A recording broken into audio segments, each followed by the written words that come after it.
It starts before you even breathe. You were born in a private wing of George Washington University Hospital. This wasn't just any hospital wing. 3 months before your due date, Secret Service agents had already locked down the entire floor.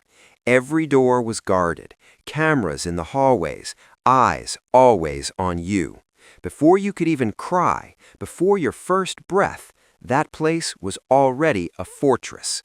Your parents were waiting for you in a world that would demand more of you than most can imagine. Your father had just won the election when your mother was 6 months pregnant with you. So even though you hadn't arrived yet, the world had already started turning its gaze toward you. The doctor who delivered you? More background checks than most CIA operatives. The photographer who captured your first cry? That picture would be worth 6 figures at an auction someday. And within hours, your name was trending worldwide. By the time you were 4 days old, you had already been seen by more people than most celebrities will reach in a lifetime. It's not a life you ever asked for, but here you are, with a name that means something more than just your own identity.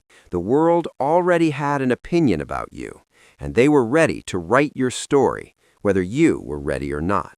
Growing up in a fortress. Your childhood unfolded in a house that could have easily been mistaken for a palace. The White House, with its 132 rooms and 35 bathrooms, a bowling alley, a movie theater, and a basketball court. But none of that mattered, because while it looked grand from the outside, from the inside, you could never really leave. Every room had cameras, every hallway had agents. You weren't allowed the luxury of feeling normal. No one was. Your existence was constantly being observed, analyzed, monitored. At 6 years old, they gave you a code name, Firefly.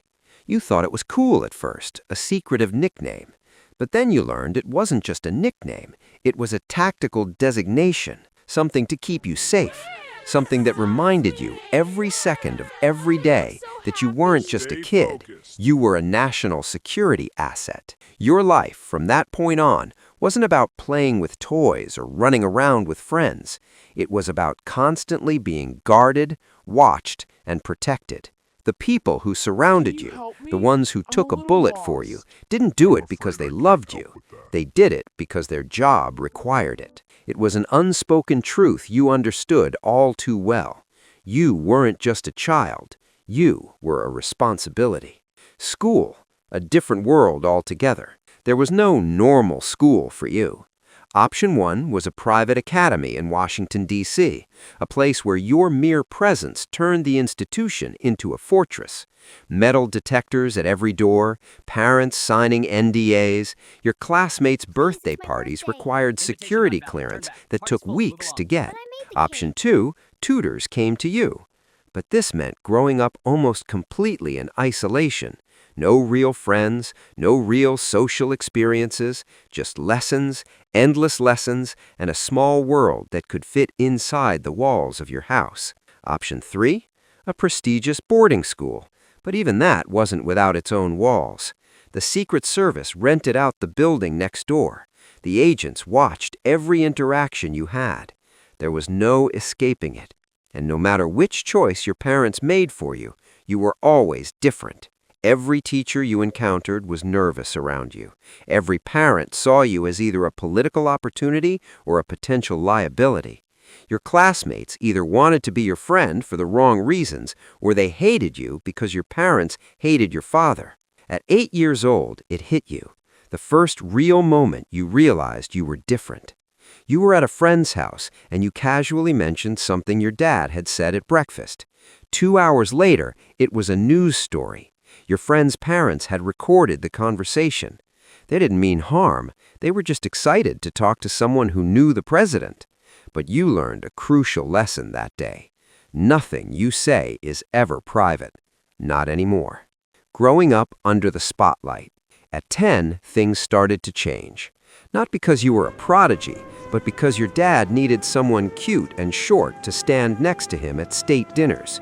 Foreign leaders came, and there you were, A tie so tight it made it hard to breathe, your smile carefully rehearsed, shaking hands with people who controlled nuclear arsenals.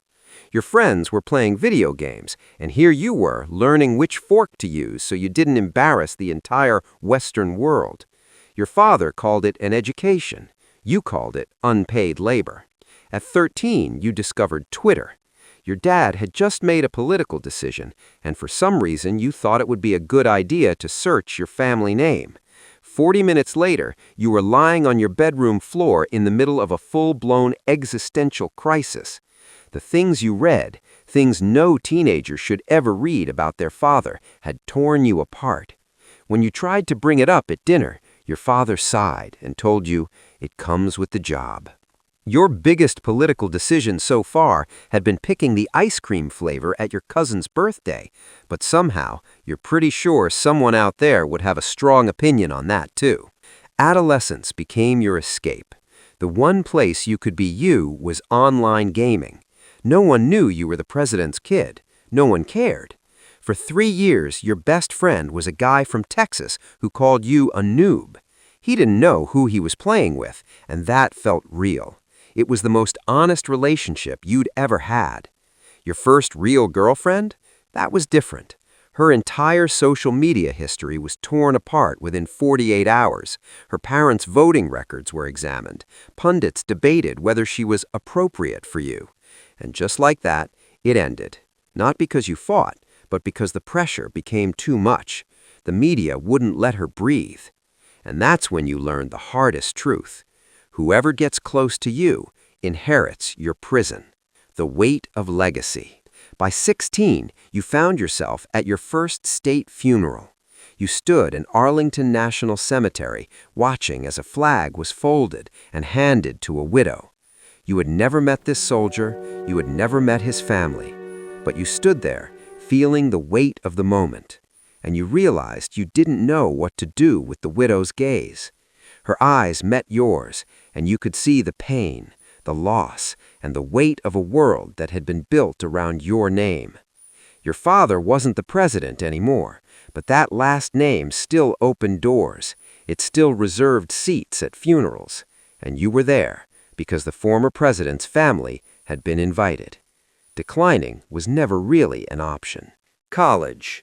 The same prison, new walls.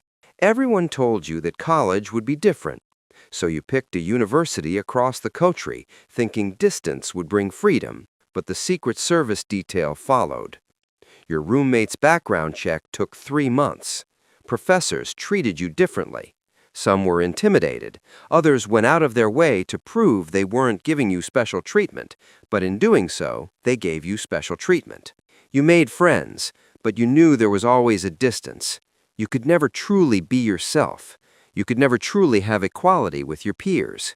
You were always the former president's child first. Your identity, your life, was already determined for you. And no matter what you did, how you acted, or who you became, it was always overshadowed by that name. The moment of choice. At 22, something strange happened. The Secret Service asked you a question you never thought you'd hear. The formal protection was coming to an end. From now on, it would be optional. For the first time in your life, you were offered the choice to live without it, to step out into the world alone. You stared at the agent for a long time, not knowing how to answer. You had never been without the agents. You had no memory of what it was like to step outside without someone following you, without someone watching every step you took. You had always been protected, always under someone's gaze. So you decided to try it. You rented an apartment, a place where no one would expect to see you, no agents, no cameras. For the first time in your life, you walked into a place and there was no one inside, nothing to hide behind, just you, sitting on the floor because you didn't even have furniture yet. You waited for something to happen, but nothing happened. And then it hit you. You didn't know what to do with silence. It was supposed to feel like freedom, but instead it felt like an empty room you didn't know how to furnish. The quiet was suffocating, because since the day you were born, there had always been someone just 40 meters away, watching, monitoring, ensuring you were safe, finding a different kind of freedom. At 30, you met someone who didn't need an explanation. She was a senator's daughter. She understood what it meant to share your father with the country. You fell in love, slowly, carefully, the way you had learned to do everything. It was the first time you felt truly understood. But even then, it didn't fix everything. You still carried secrets you couldn't share. You still lived in a world where silence wasn't peaceful, it was unsettling. And yet you knew something had changed. You were finally beginning to understand that freedom wasn't about the absence of agents. It was about accepting the quiet, the isolation, and learning what it truly meant to live on your own terms. The ultimate choice. You visited your father one afternoon, just a normal visit. He opened the door himself. No agents, no aides, just him and slippers. You hadn't seen him like this before. He seemed smaller, less sure of himself. The house was quieter than the White House had ever been. You shared a coffee in the kitchen, and he asked about your life in the same careful tone he used with heads of state. But you realized then he didn't know another way. The life he had built, the walls he had put up around his family, had taken something from him, too. You wondered if he ever really understood what it meant to live without the constant presence of security. When you left, you saw him standing in the doorway, watching you go. And you couldn't tell if it was a father saying goodbye to his son or a man who had forgotten how to be anything other than the president's father. This was your life, the life of a president's son. A life where every day felt like a balancing act between duty and desire, between public expectations and private identity. But in the end, you realized something important. Maybe the greatest rebellion you could ever make against your destiny was simply choosing to be happy. And that's what you were starting to figure out.